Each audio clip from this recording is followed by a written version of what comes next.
হাত দিয়ে গোল করে কি বিশ্বকাপ জেতা যায়? অবাস্তব মনে হলেও ম্যারাডোনার আর্জেন্টিনা সেটাই করেছিল। ম্যারাডোনা নিজে হাত দিয়ে গোল করে বিশ্বকাপে আর্জেন্টিনাকে সেমিফাইনালে তুলেছিল। ঘটনাটি 1986 বিশ্বকাপের। সে আসরের কোয়ার্টার ফাইনালে বিশ্বকাপ ইতিহাসের সবথেকে বিতর্কিত এই গোলটি হয়েছিল, যা পরিচিত হ্যান্ড অফ গড নামে। কোয়ার্টার ফাইনালে মেক্সিকোর অ্যাজটেকা স্টেডিয়ামে মুখোমুখি হয়েছিল আর্জেন্টিনা ও ইংল্যান্ড। এর মাত্র কয়েক বছর আগে ফকল্যান্ড দ্বীপপুঞ্জ নিয়ে ইংল্যান্ড ও আর্জেন্টিনার মধ্যে একটি লড়াই হয়েছিল, যার ফলে মাঠের এই লড়াই রূপ নিয়েছিল এক রাজনৈতিক লড়াইও। ম্যাচটি মাঠে গড়ানোর শুরু থেকে সেই উত্তাপ ছিল খেলোয়াড়দের মধ্যে, এমনকি গ্যালারিতেও। টানটার উত্তেজনার পর ম্যাচের প্রথমার্ধ শেষ হয়েছিল গোলশূন্যভাবে। দ্বিতীয়ার্ধের খেলা শুরু হতেই আর্জেন্টিনার আক্রমণাত্মক রূপ দেখা যায়। ম্যাচের 51তম মিনিটে ম্যারাডোনা মাঝমাঠ থেকে বল নিয়ে ইংল্যান্ডের 3-4 জন ডিফেন্ডারকে কাটিয়ে পেনাল্টি বক্সের সামনে থাকা সতীর্থ হোর্হে ভালদানোকে পাস দেন।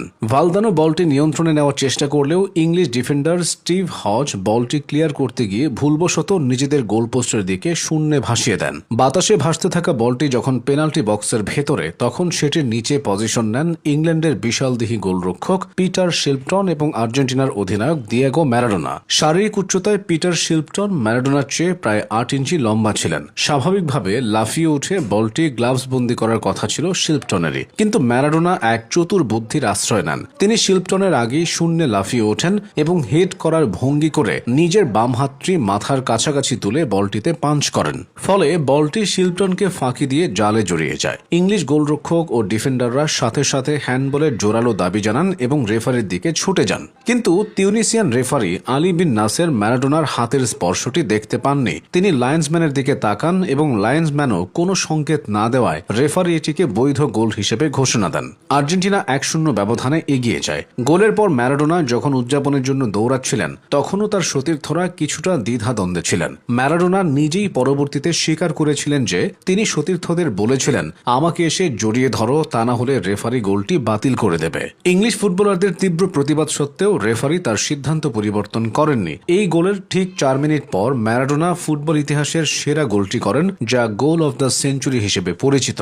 মাঝমাঠ থেকে একক নৈপুণ্যে ইংল্যান্ডের 5 জন ফুটবলার ও গোলরক্ষককে কাটিয়ে তিনি সেই গোলটি করেছিলেন। ম্যাচটিতে আর্জেন্টিনা 2-1 ব্যবধানে জয়লাভ করে এবং শেষ পর্যন্ত সেবার বিশ্বকাপ ট্রফি নিজেদের ঘরে তোলে। ওই ম্যাচ শেষে সংবাদ সম্মেলনে যখন ম্যারাডোনাকে সেই প্রথম গোলটি সম্পর্কে জিজ্ঞেস করা হয়, তখন তিনি এমন একটি মন্তব্য করেন যা ইতিহাসের পাতায় চিরদিনের জন্য জায়গা করে নেয়। তিনি বলেন, গোলটি আসলে কিছুটা তার নিজের মাথার আর কিছুটা ঈশ্বরের হাতের ছিল। তিনি এই গোলটি নিয়ে বিন্দুমাত্র অনুতপ্ত হননি। সেই থেকে এই গোলটির নাম হয়ে যায় হ্যান্ড অফ গড। বহু বছর পর ম্যারাডোনা স্বীকার করেছিলেন তিনি ইচ্ছাকৃতভাবেই হাত দিয়ে গোলটি করেছিলেন এবং ফকল্যান্ড যুদ্ধের প্রেক্ষাপটে ইংলিশদের হারিয়ে সেই জয়টি ছিল তাদের জন্য এক মধুর প্রতিশোধ। ফুটবলীয় নিয়মের দিক থেকে এটি চরম বিতর্কিত হলেও ম্যারাডোনার চতুরতা, আবেগ এবং একই ম্যাচে ফুটবল ঈশ্বরের রূপ ধারণ করা, সব মিলিয়ে হ্যান্ড অফ গড ফুটবল ইতিহাসের সবচেয়ে রোমাঞ্চকর গল্প হয়ে টিকে আছে।